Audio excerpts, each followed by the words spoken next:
So our next thing, we're out of decorative stitches now. Next up is Tailors Straps. Essentially, this is a form of self-decorative trim using the same fabric of your project. This was very popular, well, has been very popular pretty much since people started sewing, mostly because fabric was so labor intensive to make that you wanted to use every spare piece of it that you had. You didn't want to waste anything. And so if you had little bits left over, you would make trim out of it. Now, she has basically, one way is to do basically bias strips, which is something you can buy at the store or you can make them yourself. The other way is to just cut the desired length. Now, this is where I tore it on the straight edge last time. She says to make it about twice the width you want it to be. I want mine to be about 2 inches long, so my first one is just going to be a 2-inch wide strip, torn. And then we're going to press it under, and I'll do the pressing in just a minute. I'm going to show you the bias cut, the next one, just for ease, basically. Then I only have to show you how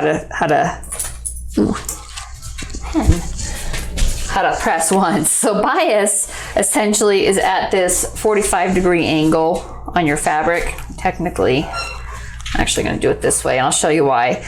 This is totally perpendicular to each other right here. We have the straight edge here, straight edge here. So you want to cut your strip at 45 degrees to that. Now, I still have a feeling this isn't quite 45 degrees, but it'll work for this case, okay? And this one's only going to be about 1.5 inches across. So that's about how wide that ruler is. And the nice thing about bias, there's two good things about bias. I'll show you both of them as soon as I'm done cutting them out.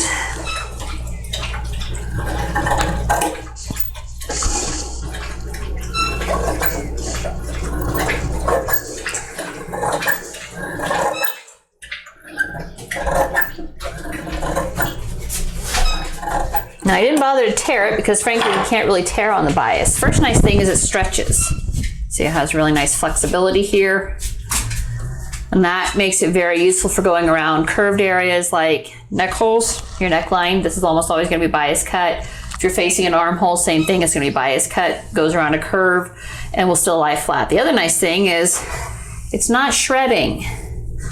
That is actually a completely sealed in area. It's not shredding. Bias never shreds. So that's one of the other really nice thing about bias versus this.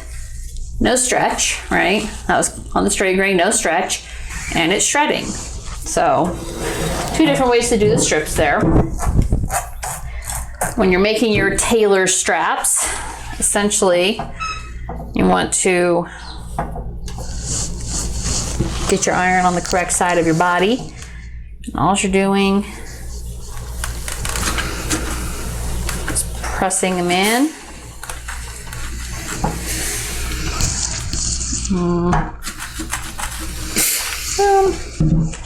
And then repeat the other side. And this is how you make a self-decorative piece of fabric, which you can make this could be a trim around the hem of a skirt or on a sleeve. It could be a decorative bit of trim on a collar if you wanted to. You can lay it flat. You could technically use it to case a seam. However, this one being not biased would only work on a straight seam because again, no stretch. But if you wanted to do the bias, same thing. You just fold it in and press it. Now in the later 20th century, I don't think this was created by 1926 when the book was written, but in the later 20th century, they have bias tape makers, which are these fabulous little tube things you basically just feed the fabric into, press it as it comes out, and voila, you have instant bias tape. I am not using it here because that wasn't available when they made the book, or when they wrote the book.